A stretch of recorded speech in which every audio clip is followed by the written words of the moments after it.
All right, we're up to a unit that shut down, and look what I see right here. Nice shiny bright oil without dust buildup on it.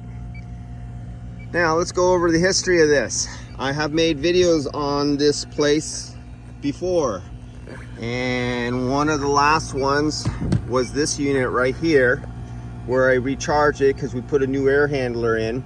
Now this place used, what was it?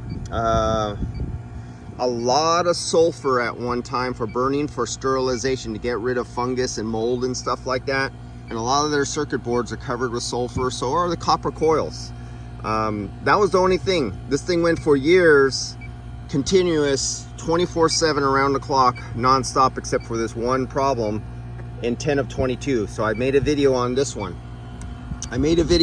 These were all installed years ago, and that was the second install. This came from a location in Los Angeles, installed up here in San Francisco. I made a video on this. These were all overcharged.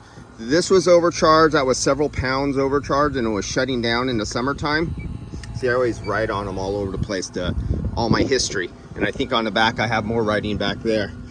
This was overcharged. This was overcharged.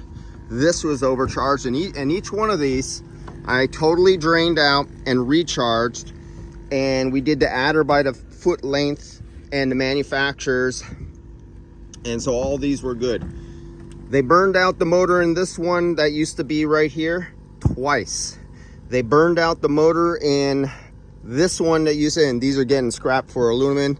They burned out the motors for this one twice. This is the third one. That's the history. This is a guy who likes to grab pipes and keep adding refrigerant until he thinks it's correct. You know, a superheat subcool kind of guy. You know those kind of guys. You can see where we wrote down our adders up here for the length of line, the size of line, the manufacturer's recommended amount of refrigerant for the diameter of the line and the length. And so it was done correctly when it was first installed. This is the only one I didn't do, and I haven't had time to come back. But since it just had a shutdown and I just opened up the panel, first thing I spotted was shiny oil. If this was old oil, it would have a nice dust coat and it would be old and dull, but it's shiny. So I came up here and I said, well, let's do a little of this. And that's what I found, and it goes up and down. Now it was running. Now I'm gonna go get my testers and find out, did this thing shut down because it's so low on refrigerant? This is why I came down here. That there was no power to the thermostat, was blacked out. I cycled the power a couple times. I checked the fuses. This has a distributor box. I checked the fuses there. The air handlers have fuses. I checked the fuses in the air handler. And this was only this tight. As you see me just take this off, that was it. That was what I noticed, was when I came up here, I just went like this.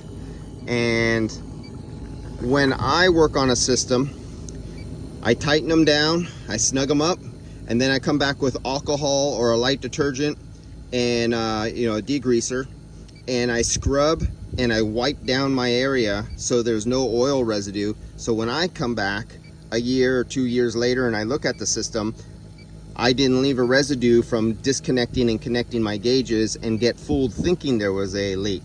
I always clean it out. And I know the guy who worked on all these units, who burned up all the compressors, because remember from my previous videos from a year ago, he was the same guy who burnt out those compressors twice. He burnt out those compressors twice. That's a replacement I put in. Yeah. So now I get to fix the last unit, the guy who burnt up and overcharged all the systems. It looks like I'm going to be doing a little work here. So I'm going to check this out, go get my pressure transducers, and we're going to do a little investigative work. And this one I'm probably going to find low, where all these other ones were overcharged by several pounds. The ones that were right there, they were overcharged by 15 pounds. The ones on the other side were overcharged by about 15 pounds. The ones with the burnt out motors. Yeah, he was a real cracker going on there. All right, I'll see you guys. I'll be back. And let's find out what happened.